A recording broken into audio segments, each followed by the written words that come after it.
वर्ष हमने काम किया है वो तो ट्रेलर है और वो मेरा चुनावी वाक्य नहीं था, ये मेरा कमिटमेंट है। सड़क से संसद तक हम आपके साथ खड़े हैं। आज कांग्रेस पार्टी इतरा रही है, 100 से भी कम सीटें जिन्हें प्राप्त हुई हैं। कुर्सी की पेटी बांध लीजिए क्योंकि सदन का तापमान जबरदस्त बढ़ने वाला है। कल हमारी पार्टी की बैठक है, माननीय नेताजी के अखिलेश जी के नेतृत्व में। संकल्प भी है, कमिटमेंट भी है और हमारे पास रोड मैप भी है।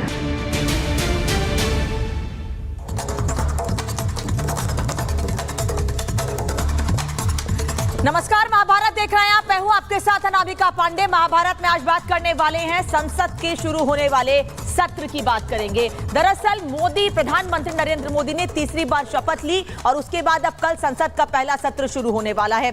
यह सत्र खास इसलिए रहने वाला है क्योंकि नए सांसदों को शपथ दिलाई जाएगी। स्पीकर का चुनाव होना है। स्पीकर पद को लेकर घमासान मचा हुआ है। पहले तो प्रोटेम स्पीकर को चुना गया, उस पर नाराजगी सामने आई क्योंकि विपक्ष ये कह रहा है कि प्रोटेम स्पीकर आपको हमारा बनाना चाहिए था, लेकिन सत्ता पक्ष की ओर से साफ कहा गया कि हमने जिनको प्रोटेम स्पीकर की जिम्मेदारी दी है वो 7 बार सांसद रहे हैं और लगातार बिना ब्रेक के सांसद रहे हैं, इसीलिए नियम के मुताबिक उनको ही प्रोटेम स्पीकर बनाया गया है। अब चुनौती है स्पीकर चुनने की और उससे बड़ी चुनौती है डिप्टी स्पीकर चुनने की, क्योंकि डिप्टी स्पीकर का पद नियम के मुताबिक दिया जाना चाहिए।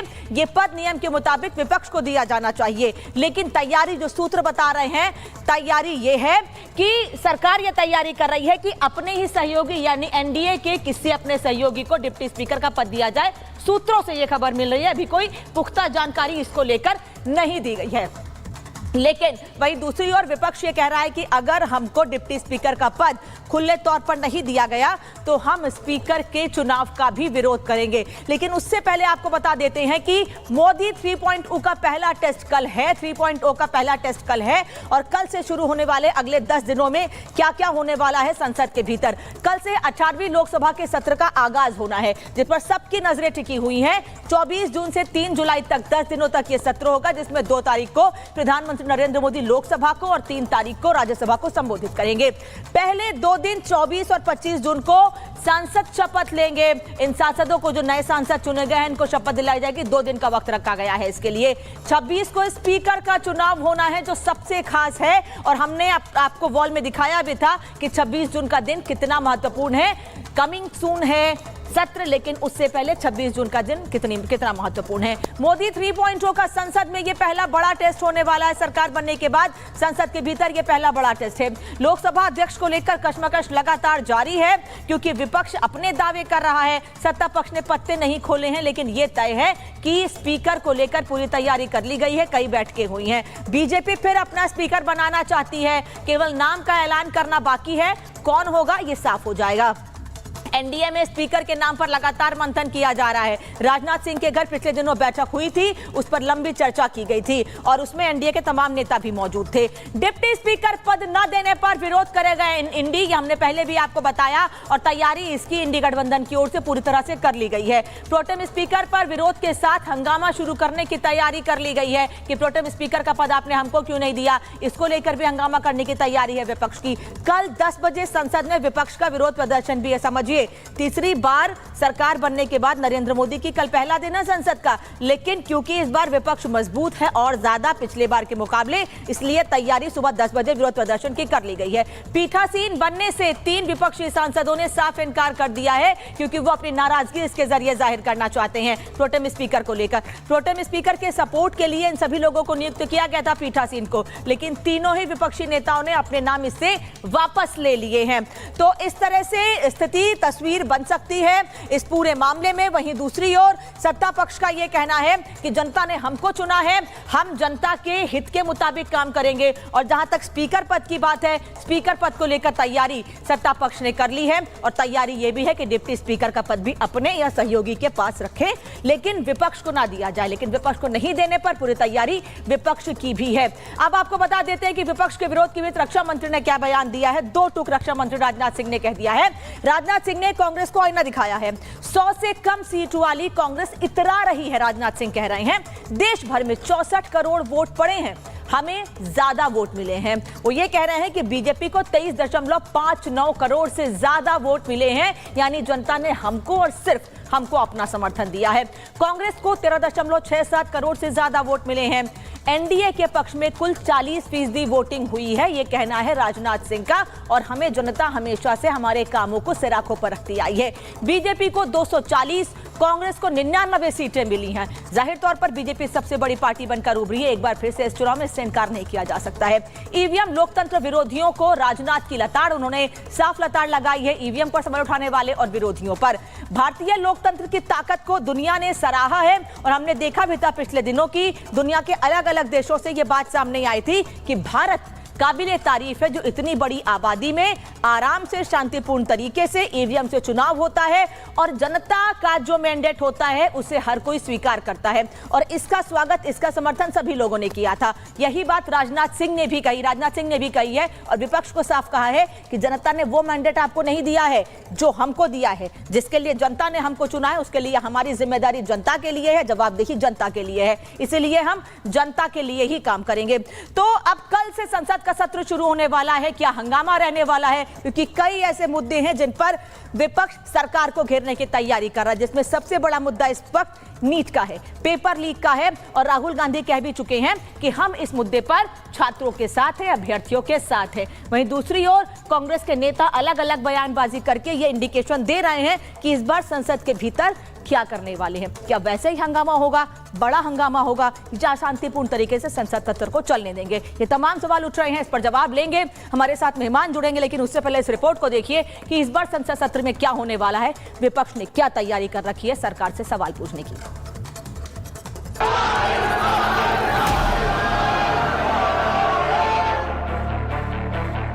10 वर्ष हमने काम किया है, वो तो ट्रेलर है और वो मेरा चुनावी वाक्य नहीं था, ये मेरा कमिटमेंट है।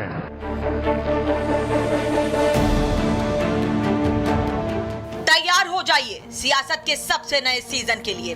अगले 10 दिनों तक पूरा देश संसद में सियासी थ्रिलर देखेगा, क्योंकि मोदी की तीसरी पारी के धमाकेदार आगाज के बाद अब पारी है संसद में शक्ति प्रदर्शन की, जिसमें सबसे अहम होगा बहुमत साबित करना और अपना स्पीकर या डिप्टी स्पीकर बनाना। लेकिन ये मोदी के लिए पहली 2 टर्म जितना आसान नहीं होगा। जो पहले 56 इंच की छाती थी, अब नंबर तो नहीं दे सकता हूं, बट 30-32 हो गई है, राइट? तो अब पूरा जो ढांचा था, इतना बड़ा गुब्बारा था, वो इतना बड़ा हो गया। अब इससे नरेंद्र मोदी जी को साइकोलॉजिकल बहुत टेंशन होगा, बहुत प्रॉब्लम होगी, क्योंकि उनका जो काम करने का तरीका है वो लोगों को डराने का है, धमकाने का है। अब वो डर चला गया। आपने देखा, पता नहीं देखा या नहीं, वाराणसी में वो चप्पल मार दी किसी ने। 10 सालों बाद मोदी को मजबूत विपक्ष मिला है जो अपनी मांगों पर अड़ा रहेगा, नहीं तो हंगामे का हथियार इस्तेमाल करेगा। हमारा फर्स्ट सेशन 18वीं लोकसभा का पहला सेशन बहुत शांति से, बहुत अच्छी तरह से चले। ये आदरणीय प्रधानमंत्री नरेंद्र मोदी जी का भी इच्छा है। मोदी सरकार की कोशिश है कि 18वें संसद के पहले सत्र को शांति से चलाया जाए। हालांकि गठबंधन की सरकार होने के चलते मोदी को सहयोगियों को साधना और विपक्ष को संभालना भी एक चुनौती होगा, क्योंकि विपक्ष ने सरकार को घेरने का जो प्लान बनाया है उसमें सबसे बड़े मुद्दे हैं अध्यक्ष उपाध्यक्ष का चुनाव, प्रोटेम स्पीकर की नियुक्ति, लगातार होते पेपर लीक, नीट और नेट में धांधली, अग्निपथ योजना में बदलाव, रेल हादसों पर होती राजनीति। यानी मौजूदा घटनाओं को लेकर सदन में माहौल गर्म रहेगा। वैसे हंगामा तो प्रोटेम स्पीकर पर सबसे पहले ही शुरू हो गया है। मैं खुद प्रोटेम स्पीकर रहा हूँ, प्रक्रिया में जानता हूँ 7 और 8 में क्या फर्क होता है। एक आदमी 7 बार जनता का विश्वास प्राप्त करके इलेक्टेड है, दूसरा आदमी 8 बार। फिर 8 टर्म वाले को न देके 7 को देने की वजह क्या है? प्रोटेम स्पीकर की जो अपॉइंटमेंट होती है वो एक कन्वेंशन के अनुसार होता है, एक कानून के अंतर्गत नहीं होता है। कन्वेंशन माने परंपरा के अंतर्गत होती है। Article 95 of the constitution of India, उसके माध्यम से प्रेसिडेंट, राष्ट्रपति भारत के, वो रिकमेंड करते हैं कौन प्रोटेम स्पीकर होगा। नहीं, ये बिल्कुल संसदीय परंपरा के खिलाफ है। देखिए, परंपरा क्या है, ट्रेडिशन, कन्वेंशन क्या कहता है कि सबसे वरिष्ठ सांसद को स्पीकर प्रोटेम नियुक्त किया जाता है। प्रोटेम स्पीकर तो बस 2 दिन के लिए होंगे, लेकिन स्पीकर चुनाव में उनकी बड़ी भूमिका होती है। लेकिन असली फाइट 26 जून को होगी, जब लोकसभा अध्यक्ष का चुनाव होगा। इसको लेकर तैयारी विपक्ष ने कर ली है। इस बार तो राहुल के साथ ही लोकसभा में अखिलेश भी होंगे। कल हमारी पार्टी की बैठक है और तय होगा इंडिया गठबंधन के नेताओं द्वारा और समाजवादी पार्टी द्वारा जो मुद्दे रखे जाएंगे, उन मुद्दों को बड़ी भी इफेक्टिव ढंग से उठाया जाएगा। पेपर लीक की जो बातें आई हैं और दुखद स्थिति है कि जिनको ये जिम्मेवारी थी, वो जिम्मेवारी से बचने का वो प्रयास किया, जबकि समाधान की दिशा में कदम होने चाहिए थे। तो मैं समझता हूँ इस प्रकार के ज्वलंत मुद्दे हैं जो कि अभी आने वाले सत्र में लोकसभा में ये सब बातें आएंगी। रणनीति पर्दे के पीछे चल रही है, लेकिन कल सब पत्ते खोलने होंगे। लेकिन कांग्रेस अब तक नेता प्रतिपक्ष का फैसला नहीं ले पाई है। कांग्रेस 99 सीटें लाकर सहयोगियों से जैसे बर्ताव कर रही है, उससे लगता है कि विपक्षी एकजुटता की भी परीक्षा होगी।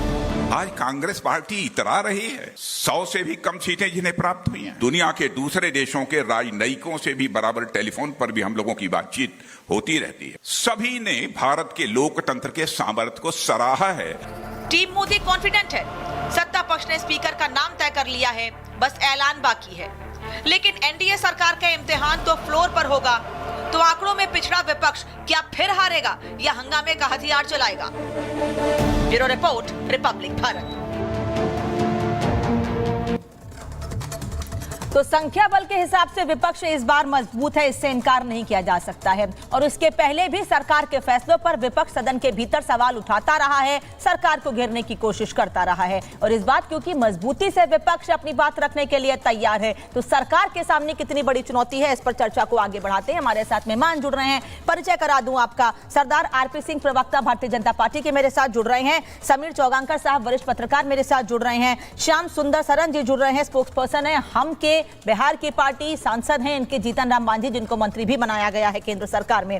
इसके अलावा अनुराग भदौरिया, राष्ट्रीय प्रवक्ता समाजवादी पार्टी के मेरे साथ जुड़ रहे हैं। प्रोफेसर अखिल स्वामी, राजनीतिक विश्लेषक, स्टूडियो से ही मेरे साथ जुड़ रहे हैं। और तौसीफ खान साहब, राजनीतिक विश्लेषक, मेरे साथ जुड़ रहे हैं। आप सभी लोगों का बहुत बहुत स्वागत है। लेकिन पहला सवाल सरदार आरपी सिंह आपसे, क्योंकि बीजेपी बार बार कह रही है कि भैया तैयारी हमने पूरी कर ली है, स्पीकर हमारा ही होगा, केवल नाम का ऐलान करना बाकी है। क्या इतनी आसान राह होगी आप लोगों के लिए? क्योंकि विपक्ष अब उतना कमजोर नहीं जितना आप लोग इसके पहले 10 साल से देखते आ रहे थे। देखिए, बात कमजोर और तगड़े की नहीं है, बात संख्या की है। संख्या का जो गणित है हमारे पक्ष में है। और आज एनडीए घटक जो है वो इंडी अलायंस से आगे है, इसलिए स्पीकर जो एनडीए तय करेगा वही स्पीकर बनेगा। और जो तय हो चुका होगा, मुझे पता नहीं अभी हुआ नहीं हुआ, परंतु जो तय हो चुका होगा या जो तय होना होगा वह स्पीकर बनेगा। क्योंकि अंतगतवा तो पार्लियामेंट्री सिस्टम या लोकतांत्रिक प्रक्रिया या डेमोक्रेसी हेड काउंट से या नंबर से बढ़ चलती है। और मैंने जैसे का नंबर हमारे पक्ष में है, परंतु फिर भी विपक्ष की अपनी कोई सूझ हो, अपनी बात हो, और विपक्ष भी अपना कैंडिडेट खड़ा कर सकता है। अगर नहीं अगर के आपस में तालमेल हो तो विपक्ष तो ये कह रहा है कि अगर आपने हमको डिप्टी स्पीकर का पद शांतिपूर्ण तरीके से नहीं दिया तो हम निर्विरोध नहीं चुनने देंगे स्पीकर को, ये बात तो तय है। और अगर हंगामा होगा तो दिक्कतें आप लोगों को भी झेलनी पड़ेंगी स्पीकर को उतारने में और चुनाव करने में उनका। देखिए, जब द्रौपदी मुर्मू जी को राष्ट्रपति पद के लिए तय किया गया था एनडीए के द्वारा, तब इन्होंने तब भी विरोध किया था, तब अपना कैंडिडेट उतारा।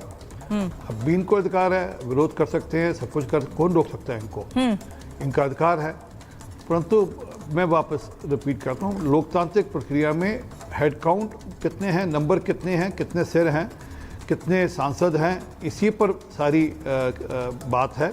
सारी जो परिस्थितियां इसी पे डिपेंड करती हैं। तो सांसद तो भदौरिया साहब आपकी भी बड़े ज्यादा है, तीसरी सबसे बड़ी पार्टी है, इतने सांसद चुने गए हैं, जनता ने इतना बड़ा मैंडेट आप लोगों को दिया है, जिम्मेदारी तो आपकी भी बनेगी, विपक्ष की भी, कि भैया संसद शांतिपूर्ण चलने दें, जो आने वाले 10 दिन है उसमें चर्चा हो सके, वो काम हो सके जो सरकार चाहती है, जो आप चाहते हैं।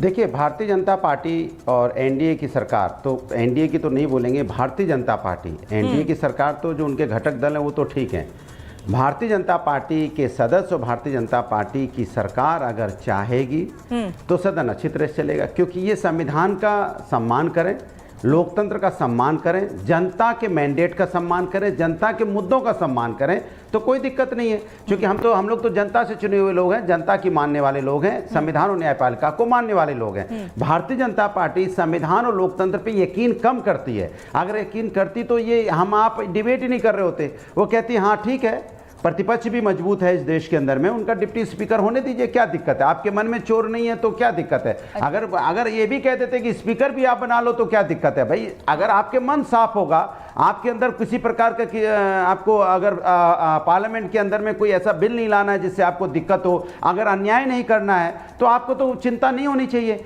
इसके मतलब आपके मन में चोर है, अन्याय की भावना है, तभी तो आप कह रहे हो ना डिप्टी स्पीकर आपका नहीं होगा, फिर ये होगा वो। क्यों भाई? आप कह देते भैया प्रतिपक्ष इतना मजबूत है और उससे हमारी जिम्मेदारी बनती है जनता की समस्या का समाधान हम लोग मिलकर करेंगे। भाई सत्ता पक्ष के सामने विपक्ष जो मुद्दे खड़ा करेगा हम उसका समाधान करेंगे। यही तो। क्या कहीं सरकार की ओर से ऐसा कहा गया कि डिप्टी स्पीकर का पद विपक्ष को नहीं देंगे? कहीं कोई इंडिकेशन या कहीं कोई बात, कोई बयान सामने आया ऐसा? आप मेरी बात अभी तक नहीं समझे। अगर नहीं था तो बोल देना कि हाँ देंगे भाई प्रतिपक्ष। भाई पहले से डिक्लेयर कर दो, आपको टेंशन नहीं होगी, किसी को कोई दिक्कत नहीं होगी। आप क्यों इस तरह की घटनाएं करते हैं? क्यों आप हर चीज़ को अपने हिसाब से करना चाहते हैं कि अपने कंट्रोल में चीज़ें रखना चाहते हैं? भाई लोकतंत्र में तो मिलजुल के काम करने की बात। देखिए, विपक्ष का कभी सम्मान नहीं करती है भारतीय जनता पार्टी। विपक्ष का सम्मान किया होता, विपक्ष की बातों को माना होता तो यहाँ किसान आंदोलन इतना बड़ा नहीं होता, क्योंकि किसान बिल ही पास नहीं होता, हमारी बातें मान लेते। अगर हमारी बातें मानते हैं तो वो लोग हैं जो 150 सांसद को सस्पेंड कर देते हैं, सोचो आप, और बिल पास कर लेते हैं और फिर कहते हैं यार ये देखो ये हो गया वो। आपको याद होगा जिस तरह अभी जो जिस तरह का हंगामा नीट पे एग्जाम पे चल रहा है, इन्होंने बिल कब पास किया था? फरवरी में। क्या किया था? अगर हमारे हमको कॉन्फिडेंस में लिया होता और हम यहाँ विपक्ष से राय ली होती और दोनों मिलकर बिल को पास करते तो आज शायद समस्या का समाधान नहीं होता ना। इन्होंने बिल पास किया, फिर उसका नोटिफिकेशन नहीं किया। आज देखिए किस तरह की चोरी हो रही, गड़बड़ी पाई जा रही है। आपने कहा हमें कॉन्फिडेंस में नहीं लिया, लेकिन समीर चौगानकर साहब, सरकार तो ये कहती है हम तो लेना चाहते हैं। साहब आप कॉन्फिडेंस में आते ही नहीं है। हम जो बात कहते हैं आप सीधे उसका विरोध कर देते हैं। हम 2 लाइन कहते हैं 3 लाइन अपने आप सोच लेते हैं आप। देखिए, अगर सरकार को भरोसे में नहीं लेना होता विपक्ष को, तो संसदीय कार्य मंत्री जो बने हैं किरण रिजिजू जी, वो मल्लिकार्जुन खड़गे से मिलने घर नहीं जाते। केंद्र के मंत्री गए ना संसदीय कार्य मंत्री मल्लिकार्जुन खड़गे से मिलने। वो क्यों गए थे मिलने? वो मिलने इसलिए गए थे कि संसद को सुचारू रूप से चला जाए। संसद संवाद का माध्यम है, संसद संघर्ष का माध्यम नहीं है। आपको सरकार से कोई समस्या है, आप सड़क पर संघर्ष कीजिए, संसद में सरकार से सवाल कीजिए, संसद में आप संवाद कीजिए। संसद विचार विमर्श का स्थान है। वहां पर मुझे लगता है कि भारतीय जनता पार्टी के मंत्री ने जाकर बताया है कि हम चाहते हैं कि संसद चले। अब ये विपक्ष के ऊपर है। मुझे लग रहा है कि विपक्ष जिस तरीके से मुड़ बनाकर चल रहा है वह संसद को नहीं चलने देगा। राहुल गांधी तो पहले इस बात का संकेत दे चुके हैं कि इस बार सत्र में बड़ा मजा आने वाला है।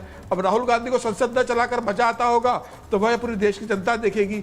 जिस तरीके से मुझे लगता है कि समाजवादी पार्टी में तो विपक्ष दोनों चाहिए, तो आप सस्पेंड क्यों करते हो? 150 सांसदों को पार्लियामेंट से निकाल देते हो, फिर कहते हो संवाद का संसद को चलने नहीं देगा। अरे मुझे ऐसा लगता है कि जरूरत होती है संवाद अकेले होता है, दीवार से संवाद होगा क्या? 24 और 25 को 26 तारीख को स्पीकर का चुनाव होगा, 27 तारीख को राज्यसभा का बाहर सत्र शुरू होगा।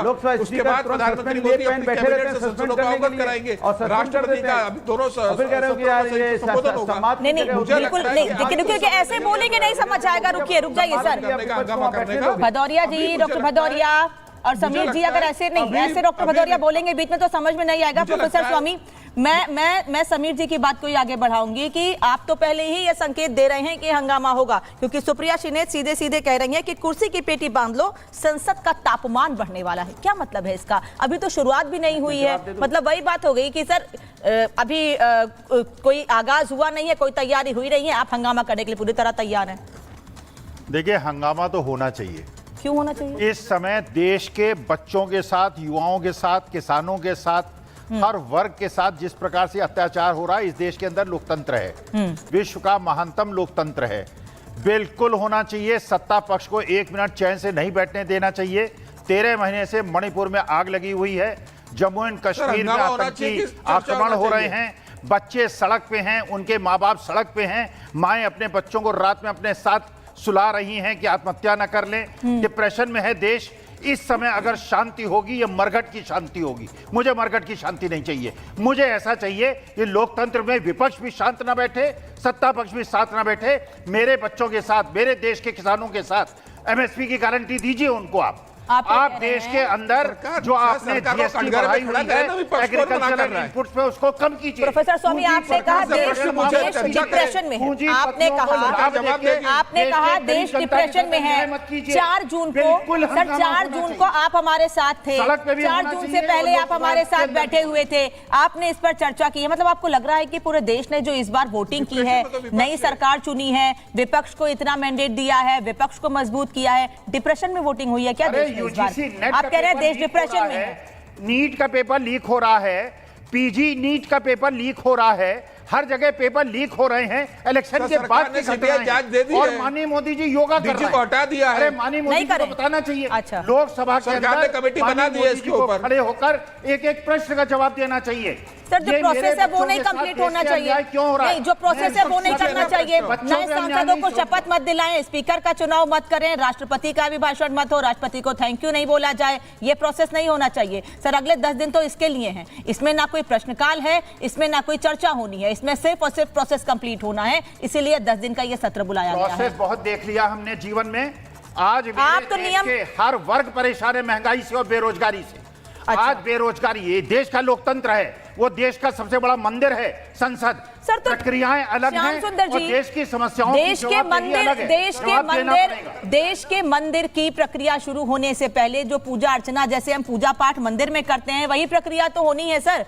किस तरह से प्रोसेस होगा, जो संविधान का नियम है, जो चीजें फॉलो होती आ रही हैं उसे फॉलो करना है, वही तो चीजें होनी है। उसका विरोध प्रोफेसर स्वामी कर रहे हैं। नहीं, कह रहे हैं प्रोसेस होना ही नहीं चाहिए। वो ये कह रहे हैं सीधे चर्चा कर लीजिए। श्याम सुंदर जी वो कह रहे हैं सीधे चर्चा कर लीजिए, कोई प्रक्रिया नहीं होनी चाहिए। आदमी जो है वो स्पीकर बने और सहयोगी दल के आदमी डिप्टी स्पीकर। सर, तो पहले शुरू तो होने दीजिए, अभी शुरू नहीं हुआ है। हंगामा करने की तैयारी पहले ही कर ली है। हंगामा कीजिए और देश की जनता की आवाज को सुनिए। देखिए, मुझे बड़ा दुख हुआ, कोई राजनीतिक दल के लोग अगर इस तरह का प्रतिरोध करने की बात करें तो थोड़ी देर के लिए बात समझ में आती है, लेकिन प्रोफेसर स्वामी जैसे वरिष्ठ जो लोग हैं, जो चीज़ों को समझते हैं, वो भी अगर संवैधानिक जो हमारी परंपराएं हैं, अभी तो ये डिप्टी स्पीकर की बात परंपरा के अनुसार मांग करते हैं, तो प्रोटेम स्पीकर की बात परंपरा के अनुसार बात करते हैं, लेकिन जो सरकार अभी बनी है और एक प्रक्रिया है, जितने भी हमारे सांसद चुनकर आए हैं उनका वहां पर शपथ ग्रहण होना है। हाँ। बाकी सारी चीजें होनी है, और उस पर अगर ये इस तरह का अभी से एक मन बना लिया, और देखिए क्योंकि जिनको है ना कि कोई चीज़ अब अचानक से विपक्ष को लगा कि जहां कोई पूरा इनका कटोरा खाली था वहां कुछ धान के बीज गिरा पड़े हैं। अभी तक हालांकि मुझे बड़ा ये अद्भुत लग रहा है कि दहाई के आंकड़े को पार नहीं कर पाई कांग्रेस पार्टी। अब क्यों नहीं कर पा रहे हैं, अब ये कारण यही है। मुझे दुख इस बात का है कि आप ऐसी चीजों का आप वर्णन कर रहे हैं, महंगाई का मुद्दा है या बेरोजगारी का मुद्दा है या तमाम चीजें जो हैं, संसद इन चीजों से उबरने के लिए, इन चीजों से निपटने के लिए है, लेकिन क्या उसके जो आदर्श रहे हैं उसको ध्वस्त करके तब तो आप कहें कि सरकार बननी ही नहीं चाहिए। सरकार को बनने ही मत दो। बेरोजगारी है देश में, इन तमाम तरह की समस्याएं हैं। प्रधानमंत्री जी योगा कर रहे हैं, प्रधानमंत्री जी की योगा नहीं करने से सारा नीट का मामला क्लियर हो जाता। सीबीआई जांच की मांग की जो बात की गई है, वो जो ऑर्डर हुआ वो सब बेकार है, इसमें सुप्रीम कोर्ट का दखल बेकार है। प्रधानमंत्री जी का योगा रोको और सारी समस्याओं का देखिए। अच्छा, तौसीफ खान मुझे बता दीजिए कि इस बार टीएमसी का क्या स्टैंड रहने वाला है। पहले तो कहा कि भाई हम इंडी गठबंधन में हैं, फिर कहते गठबंधन नहीं है, बाहर से सपोर्ट कर रहे हैं। क्या इस बार संसद के सत्र में विपक्ष एकजुट दिखेगा? क्योंकि जितना बड़ा टेस्ट मोदी सरकार का है, उससे बड़ा टेस्ट तो इस बार विपक्ष का है, क्योंकि आम आदमी पार्टी जिनके साथ चुनाव लड़ा उन्हीं के खिलाफ खड़े हो रहे हैं। दिल्ली में कह रहे हैं भाई जनता को पानी दीजिए, आम आदमी पार्टी सरकार जिम्मेदार है इसके लिए। कहीं तो साथ दिख जाइए।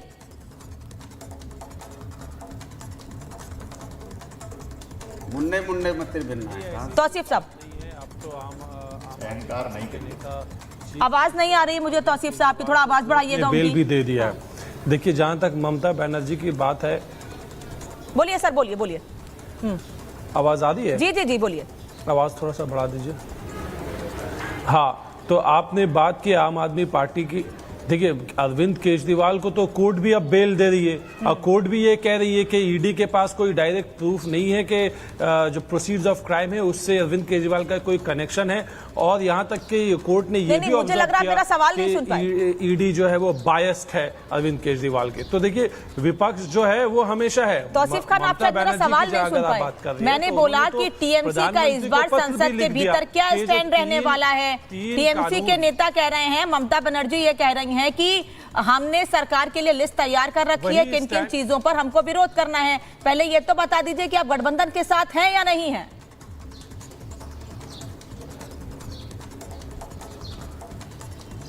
बिल्कुल, जो इंडिया अलायंस का स्टैंड रहेगा वही स्टैंड ममता बनर्जी का रहेगा, इंडिया अलायंस का पार्टनर का रहेगा। यहां तक कि ये भी अंदेशा लगाया जा रहा है कि वही स्टैंड नीतीश कुमार का भी रहेगा और चंद्रबाबू नायडू का भी रहेगा। और नरेंद्र मोदी जी के लिए बहुत मुश्किल घड़ी है कि वो, जबकि बहुमत नहीं है उनके पास में बीजेपी का खुद का, कि ये 5 साल अपना कार्यकाल चला ले। ये बहुत बड़ी मुश्किल की बात है नरेंद्र मोदी जी के लिए। और सबसे पहला बात आपको स्पीकर के अपॉइंटमेंट को लेकर के होने वाला है। पहले प्रोटेम स्पीकर कौन होगा, स्पीकर के साथ डेप्यूटी स्पीकर कौन होगा, ये सारी बातें। ये अब वो जमाना नहीं रहा जो पिछले 10 साल से नरेंद्र मोदी जी ने को खुला छूट दिया गया था। देश की जनता ने उन्हें बहुमत दिया था, भारी बहुमत दिया था। आज जिस देश की जनता से नरेंद्र मोदी जी ने 400 सीट की डिमांड की थी, 250 सीट देश की जनता ने दिया है। यहां तक कि वाराणसी में उनके गाड़ी के ऊपर में चप्पल भी फेंका गया। तो अब ये देखिए, देश की जनता जो है नरेंद्र मोदी जी को एक लेसन दे रही है कि विपक्ष जो है आज मजबूत है, विपक्ष जो है अपना काम करेगी। विपक्ष को देश की जनता ने इस पोजीशन में लाके खड़ा किया है कि वो सरकार की दुर्नीतियों का विरोध नहीं। लेकिन तौसीफ साहब, वो तो ये कह रहे हैं कि भारतीय जनता पार्टी को तो जनता ने इतना प्यार दिया है कि जितने में विपक्ष सिमटा है उससे ज्यादा अकेले भारतीय जनता पार्टी है। वो तो ये दावा कर रहे हैं।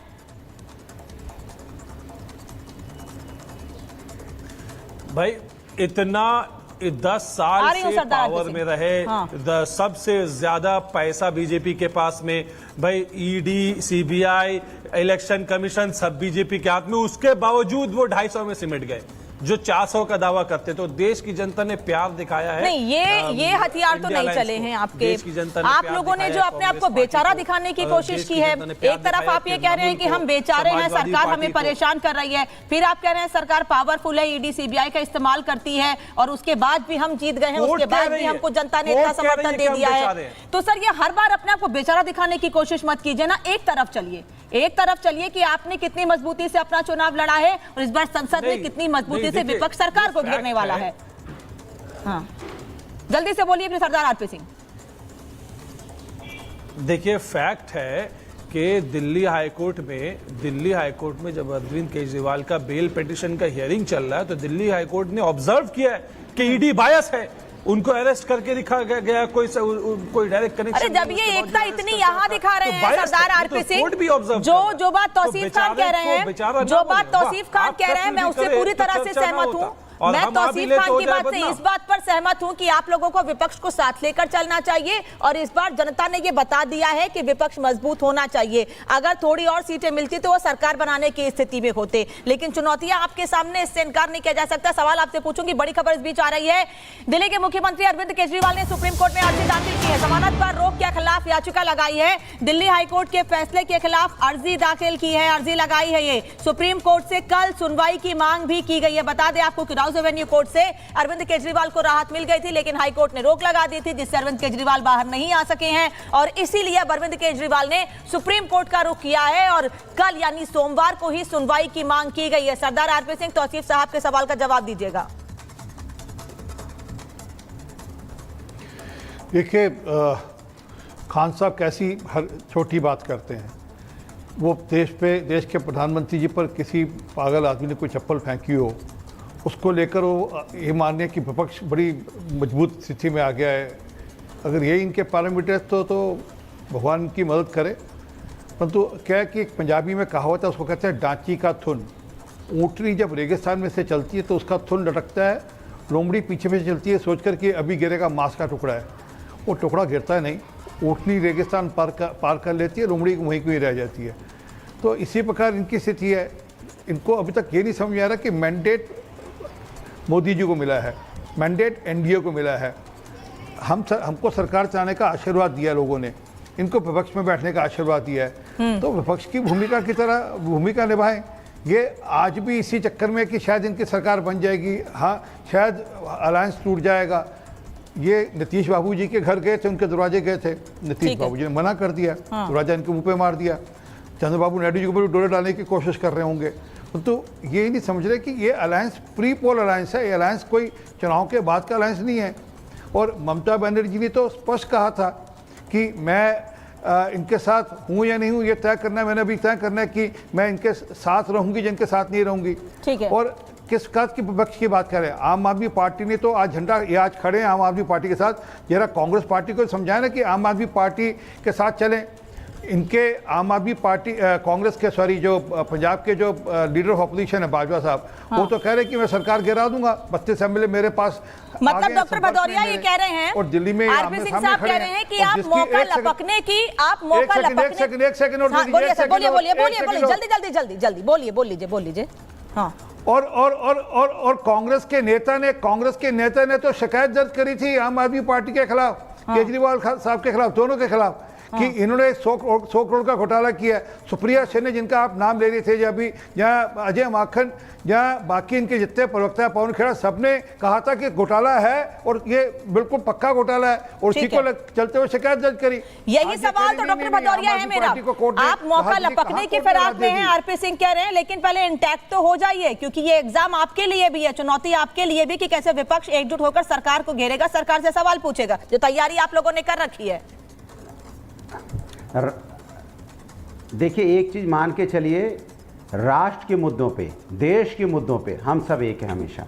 हमारे अलग अलग पार्टियां हैं, हमारे वैचारिक मतभेद हो सकते हैं, इसमें कोई जरूरत, इसमें कोई दिक्कत नहीं है। लेकिन जब राष्ट्र का मुद्दा आता है, देश का मुद्दा आता है, जनता का मुद्दा आएगा, छात्र का मुद्दा आएगा, युवाओं का मुद्दा आएगा, महिलाओं का मुद्दा आएगा, हम एक हैं, क्योंकि हम हिंदुस्तानी हैं।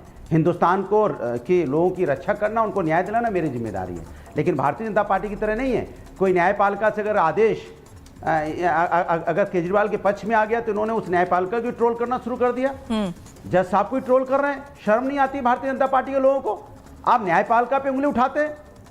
हमारे यहाँ पे देश के जो जज ट्रोलबाजी आपके फेवर में अगर न्याय नहीं मिलेगा, तो आप उनके ऊपर उनको ट्रोल करना शुरू कर देंगे। भदौरिया साहब, मैंने पूछा विपक्ष कितना इंटैक्ट रहेगा। सरदार जी, सर मुझे बता दीजिए, विपक्ष के लिए चुनौती है कि नहीं है? सरकार के लिए चुनौतियां तो है, कैसे आपसे निपटेंगे? मुझे बता दीजिए, विपक्ष के लिए कितनी बड़ी चुनौती है? कैसे गठबंधन में सभी नेताओं को साथ लेकर चलेंगे? कैसे चलेंगे सबको साथ लेकर? प्रोफेसर डॉक्टर भदौरिया, सॉरी, हाँ सुन तो लीजिए। राष्ट्र के मुद्दों पे, छात्रों के मुद्दों पे, किसान के मुद्दों पे, महिलाओं के मुद्दों पे, युवाओं के मुद्दों पे, महंगाई पे, बेरोजगारी पे मुट्ठी एक है। एक है मुट्ठी, देख लीजिए, हम एक हैं। ये तो पानी के मुद्दे पर, दिल्ली में पानी के मुद्दे पर ये मुट्ठी एक है। चिंता है दिल्ली में पानी के मुद्दे पर ये मुट्ठी एक है, क्योंकि कांग्रेस के नेता सड़क पर हैं। भारतीय जनता पार्टी की जिम्मेदारी, कांग्रेस के नेता सड़क पर हैं। एक मिनट सुन लीजिए, मेरी बात पूरी होने दीजिए।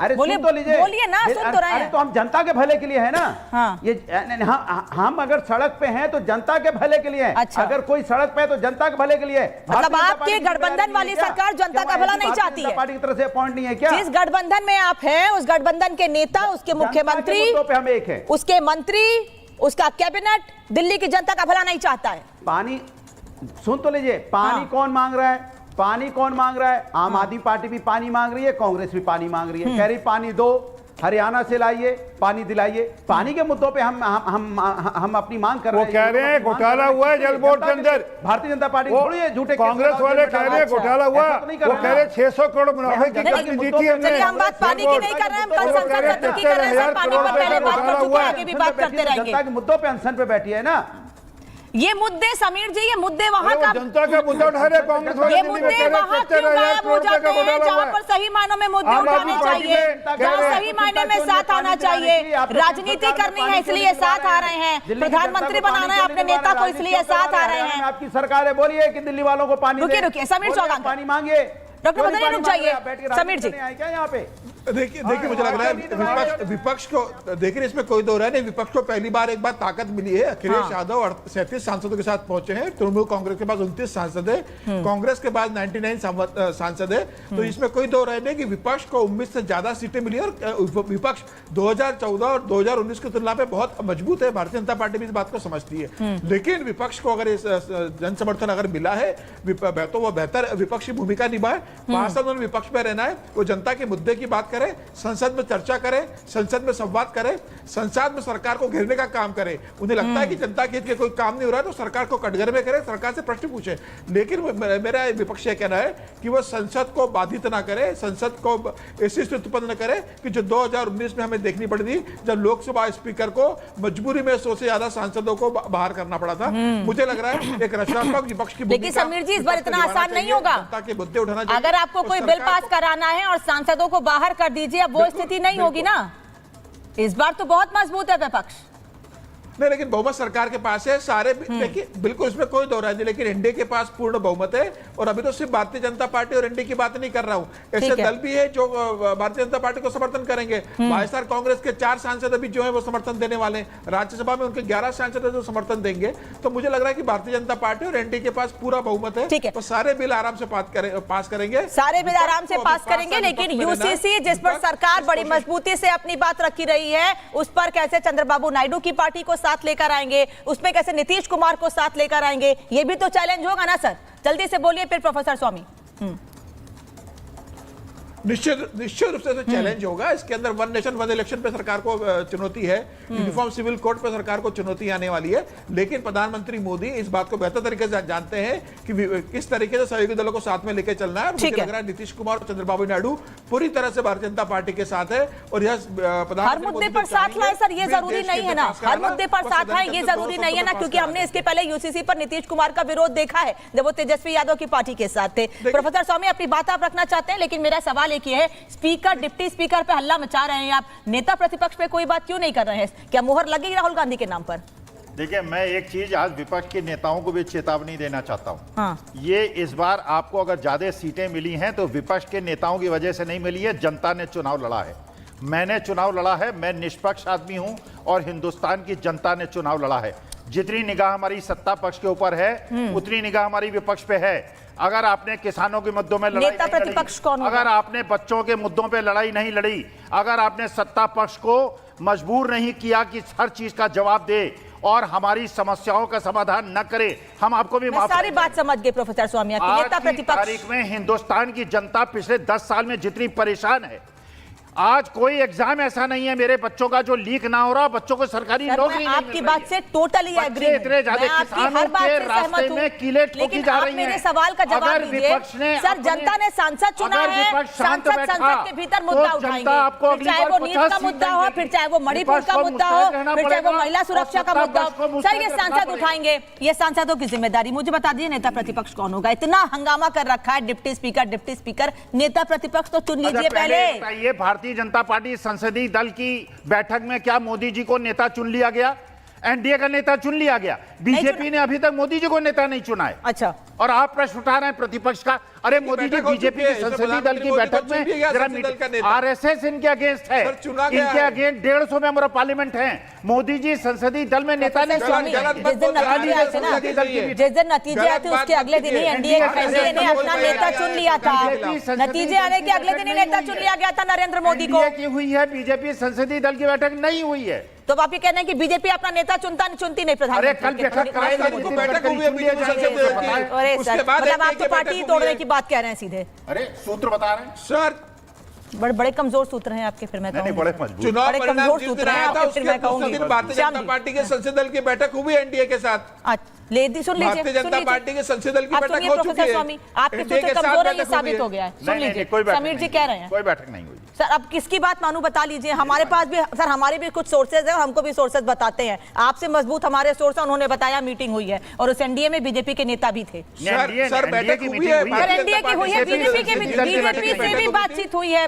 चलिए इस पर बात किसी और दिन करेंगे। सर अब तो प्रधानमंत्री बन गए, छोड़ दीजिए इस बात को, अब तो प्रधानमंत्री बन गए ना, अब संसद सत्र की बात करते हैं। श्याम जी देखिए, मेरा कहना है कि विपक्ष जो ये सारे लोग जो बात कर रहे हैं, चाहे अनुराग भाई भदौरिया जी कर रहे हों या फिर और भी लोग जो कह रहे हैं, मेरा कहना है कि विपक्ष यहीं पे मार खा रहा है कि अभी मुद्दा आया नहीं, शेर आया शेर आया शेर आया और फिर कहानी खत्म हो जाती है। हिट एंड रन का जो ये खेल खेल रहे हैं, ये लोग कोई मुद्दे को चुन नहीं पाते हैं, किसी मुद्दे पे लड़ाई लड़ नहीं पाते हैं। संसद का जो सत्र है उस पर तार्किक बातें न करके, सकारात्मक पहल न कर करके केवल नकारात्मक चीजों को और एक नकारात्मक मानसिकता के साथ पूरे देश को उलझाते हैं। जिन तमाम सवालों की ये बात कर रहे हैं, इतना जो किन्हीं चीजों पर आप देख लें तो इतना ज्यादा उत्तरदायी कभी कोई सरकार दिखी नहीं, इतना ज्यादा जनता के प्रति और मुद्दों के प्रति कमिटेड नेता मैंने नरेंद्र मोदी जी से ज्यादा नहीं देखा।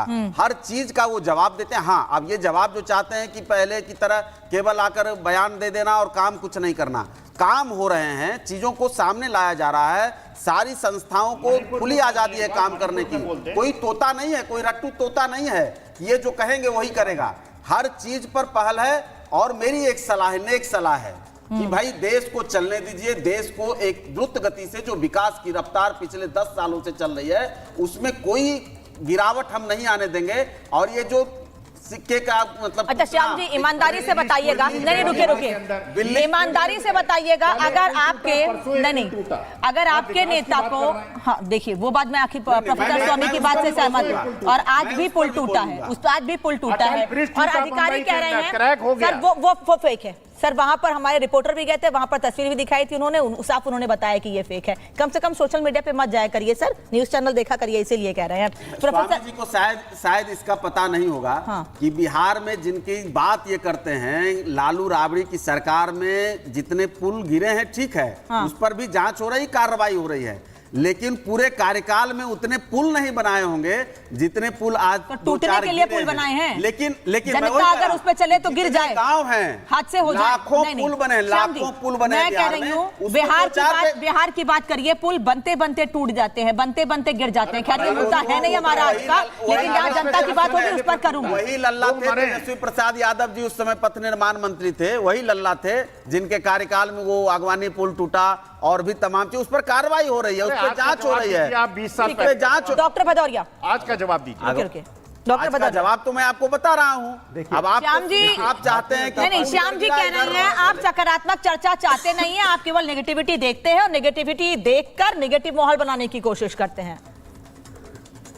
मेरा अनुराग भदौरिया जी से एक सवाल है, समझ के बाहर है भाई आप ये केवल बता दीजिए कि शर्तों के साथ ये विपक्ष की एकता की बात क्यों करते हैं? धरने पे नहीं बैठता अनुराग भदौरिया जी शर्तों के साथ विपक्ष की एकता की बात करें, फिर मन में कहीं साइकिल अकेले लेके भागने की बात तो नहीं है। आपसे मांग करता है कि महंगाई क्यों बढ़ रही है, डीजल पेट्रोल का दाम क्यों बढ़ रहा है, कर्नाटक में क्यों बढ़ा इसकी बात करिए। क्यों हो रहा है कर्नाटक में क्यों 3 रुपया रेट बढ़ा, जरा बताइए आप। कर्नाटक में किसकी सरकार है, हिमाचल में किसने रेट बढ़ाया? हो रहा है, इस तरह की बात हो रही है। इंडिया में पर्चा हो जाता है, कोई भी एग्जाम हो पर्चा हो जाता है, नीट का हो, नेट का हो। अरे डॉक्टर भदौरिया को सुनने दीजिए। अरे मतलब आप स्टूडियो में तो बोलते रहेंगे, बाहर वाले की नहीं सुनेंगे, बेरोजगार है, सवाल नहीं उठेगा। अरे उनको चुप कराइए, मैं अपनी बात कह लूं। डॉक्टर भदौरिया आप बोलिए, आपको तो कोई चुप नहीं करा सकता है, मैं जानती हूं, आप बोलिए। करना नहीं आता है उनको, पहले ट्रेनिंग दीजिए, इनको ले सुनिए, इनको ट्रेनिंग इंस्टीट्यूट दीजिए। ये क्या बात करेंगे, जिनको डिबेट करना नहीं आता वो बात कर रहे हैं बैठ के यहाँ पे, उनको पहले ट्रेनिंग दिलवाइए 1 आध महीना स्टूडियो में, पीछे कमरे में बैठा के, यहाँ सामने टीवी लगा के उनको ट्रेनिंग दिलवाइए। डॉक्टर भदौरिया फिर तो ये भी यही बात कहेंगे कि भदौरिया जी को भी चुप करा दीजिए। वो देश जानता है आपको कितना डिबेट करना आता है, वो देश जानता है, और आपके बारे में सब लोग। अरे डिबेट छोड़ दीजिए, डिबेट छोड़ दीजिए, जो आरोप लग रहा है विपक्ष पर उसकी बात कीजिए। वो ये कह रहे हैं आप नेगेटिविटी फैला रहे हैं। देखिए विपक्ष हमेशा से मांग करता है कि समाज के अंदर, आपको याद होगा जब किसान बिल की बात हो रही तो विपक्ष कह रहा था ना, किसान बिल पे बहस कर लीजिए, डिस्कस कर लीजिए, हम आपको सुझाव देंगे। ये नहीं माने, किसान बिल पास कर दिया, उसके बाद कितने किसानों की मौत होगी, क्या सरकार जिम्मेदारी नहीं लेगी उस बात की? आप बताइए कब अखिलेश यादव जी ने समय मांगा था प्रधानमंत्री से? जो यहाँ विपक्ष उठाता हो गलत हो। हमने कहा नीट एग्जाम परीक्षा, जिस तरह से परीक्षा पेपर लीक हो रहा है, या जहाँ पे जब पुलिस भर्ती हुई थी उसका पेपर लीक हुआ था, हम सवाल लगातार जनता हम सरकार से उठाते हैं, तो क्या गलत करते हो? सरकार हर चीज भागने की कोशिश करती है। पहलवान महिलाओं की घटना थी, हम सवाल उठा रहे थे ना, हम सवाल मणिपुर पे उठा रहे थे ना, हाथरस पे उठा रहे थे, तो आप पार्लियामेंट बंद, पार्लियामेंट से बाहर अरे हम भाई हथरस के मणिपुर बेटियों के साथ अन्याय हो रहा है, हम आपसे सवाल पूछ रहे हैं तो पार्लियामेंट से बाहर 150 आपने सदस्य पार्लियामेंट से बाहर, और आप बिल पास करा रहे हैं, फिर कह रहे हैं कि यहाँ पे विपक्ष सकारात्मक नहीं है। अरे विपक्ष को पार्लियामेंट बैठने नहीं देते थे आप। मैं तौसीफ साहब से रिएक्शन लूंगी क्योंकि अब मुझे समय भी कम है। तौसीफ साहब के पास नहीं रुकिए। तौसीफ साहब, ममता बनर्जी की पार्टी इस बार संसद सत्र 10 दिन का सही तरीके से सुचारू रूप से जो प्रक्रिया है उसके साथ चलने देगी, कहीं कोई हंगामा नहीं होगा, या डिप्टी स्पीकर के पद पर स्पीकर पद को लेकर हंगामा करने की तैयारी आप टीएमसी की भी है?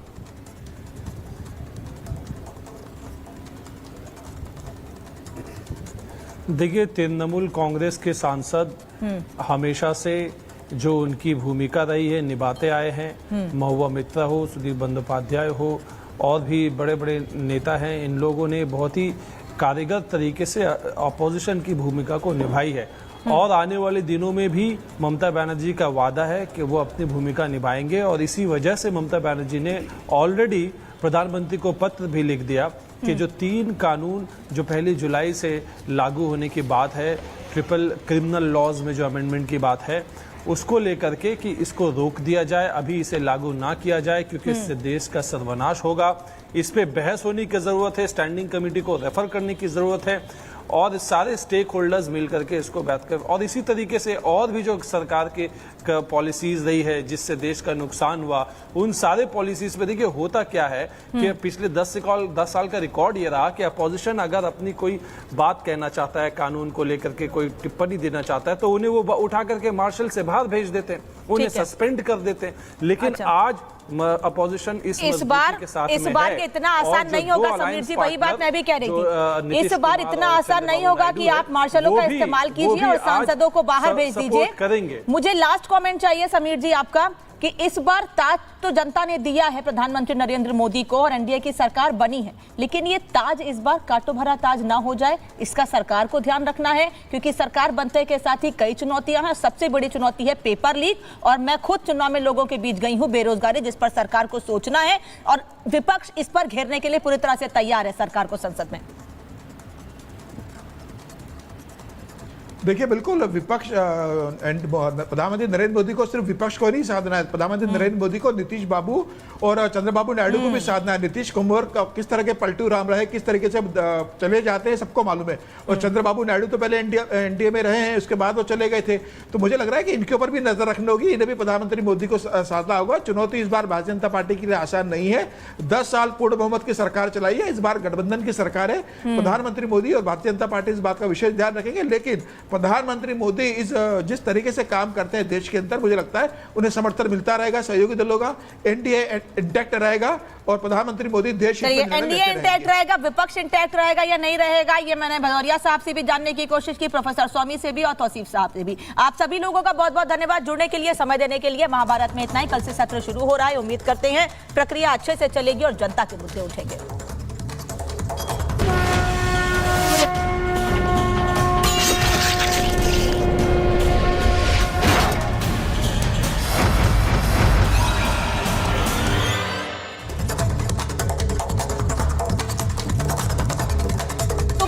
बताएंगे, पूरा सच दिखाएंगे, सिस्टम को जगाएंगे। जाग उठा भारत, देखिए सुबह 7 से 9 सिर्फ रिपब्लिक भारत पर। जी ऐश्वर्या, मैं यहाँ पर एक बात कहना चाहती हूँ कि अभी जो लोकसभा के और इंडी अलायंस को जो खासतौर से उत्तर प्रदेश में फायदा हुआ है बीजेपी की नेग्लिजेंस की वजह से, उसमें कोई इंडी अलायंस का कोई बहुत बड़ा कुछ करना नहीं है, उन्होंने कुछ ऐसा झंडा नहीं गाड़ दिया जिसकी वजह से उन्होंने उत्तर प्रदेश में जो सीटें हासिल की हैं। लेकिन यहाँ पर ये बात समझ में आ रही है उस इंडिया अलायंस को, जो हमेशा से खासतौर से कांग्रेस की जो एक रिवायती राजनीति, रिवायती सियासत रही है, वो तुष्टीकरण की राजनीति करके, तुष्टीकरण की जन्मदाता ही कांग्रेस है, वो उसी टेस्टेड फॉर्मूला को फिर से उसमें और ज्यादा हवा भर रही है। उनको कॉन्फिडेंस मिल गया है कि यही तुष्टीकरण की, हिंदू मुसलमान की राजनीति करके हमेशा कांग्रेस की नैया पार हुई है और एक बार फिर से देश में हिंदू मुसलमान की राजनीति वो कर रहे हैं। और रही बात बुलडोजर की, तो अवैध निर्माण अपने आप में अवैध होता है। आप अवैध अवैध जमीन पर क्यों अपना आशियाना बता रहे, बसा रहे, जब आपको पता है कि ये अवैध जमीन है? आज नहीं है ना कि भाई अवैध है, कांग्रेस और सपा आएगी, इसके पीछे कांग्रेस और सपा आएगी तो रहने देगी। नहीं मैं आ रहा हूं, आपने बोल दिया, लोगों ने बोला नहीं है, एक बार सब बोल दे, फिर आ रहा हूं। मैम अपना बात कंप्लीट कीजिए प्लीज, बोलिए। मैं सिर्फ 10 सेकंड में बात करना चाहती हूँ कि ये जो अवैध रोज अहमद बख्श साहब आ रहा हूं, बसाई दिनों बाद आप भी आ रहे हैं, उसी में ये जो सेक्युलर पार्टी है ये अपनी वोट बैंक बसाते हैं, बनवाते हैं, अपने वोट बैंक को बसाते हैं और उनको अपने चुनाव में फायदा होता है क्या? मैम एग्जैक्टली फायदा होता है, मुसलमान से बिल्कुल किसी का भी फायदा होता है? आप ये बताएं, तुष्टिकरण किसी का भी फायदा करने वालों को फायदा नहीं हो रहा। डोंट डू दिस शर्मा, जो मैंने बोला है वो रखो टॉल विंडो। रिजवी जी, फायदा होता है, रिजवी जी फायदा होता है क्या? फायदा होता है क्या? आपने एक बार मेरे को डिबेट पे कहा था कि ऐश्वर्या हमको तो इन्होंने भी इस्तेमाल किया, उन्होंने भी, हमको मिला क्या? रिजवी जी मैं ये सीरियसली पूछता हूं, ये तुष्टिकरण की राजनीति से जो भी अंग्रेज जी के मुंह से निकलते निकलते रह गया कि भैया वो आएंगे तो हमारा नहीं टूटेगा, इसलिए हम उनको सपोर्ट कर रहे हैं। देखिए जी ऐश्वर्या जी बहुत बहुत शुक्रिया, और मुझे लग रहा है कि ये जो बात कह रहे हैं कि चारा और बेचारा, जैसे कि मैंने पहले भी कहा, ये बिल्कुल सही बात है। एक हमें चारा समझता है और दूसरा हमें बेचारा समझता है। जहां तक अवैध निर्माण की बात है तो ये सही है कि जो अवैध है वो तो जरूर गिराए जाए, लेकिन एक टाइमिंग होती है। हाँ? और जैसा कि अभी हमने देखा, और नाम, खास तौर से नाम, अब जैसे लखनऊ में है, अभी देखिए कि अभी अकबर नगर को तकरीबन 1800 मकानात गिराए गए। अब कहा जा रहा है कि अबरार नगर का भी नंबर है, फिर उसके बाद एक इसी तरीके का नाम और मुस्लिम नंबर नाम है। अगर गोमती नगर में भी, देखिए समझता हूं क्योंकि आप लोग मतलब लखनऊ की बात करें, मैं कह रहा हूं अगर गोमती नगर में भी होगा, गोमती नगर एक्सटेंशन में भी होगा, आप मुझे बताइए सीएम हाउस है, वो कौन सी रोड है मैं भूल रहा हूं जहां पे सीएम का आवास है, केडी मार्ग। हाँ, केडी के पीछे आर्मी वालों का कंटोनमेंट एरिया है, उसके साइड में illegal construction. NEET UG paper leak मामले में सीबीआई की जांच तेज, एफआईआर दर्ज करने के बाद गोधरा और पटना के लिए स्पेशल टीम रवाना, सीबीआई की दिल्ली यूनिट कर रही है पूरे मामले की जांच। पेपर लीक कांड में झारखंड के देवघर से गिरफ्तार 6 आरोपियों की पटना कोर्ट में पेशी, हजारीबाग के कई स्कूल प्रबंधकों ने ईओयू टीम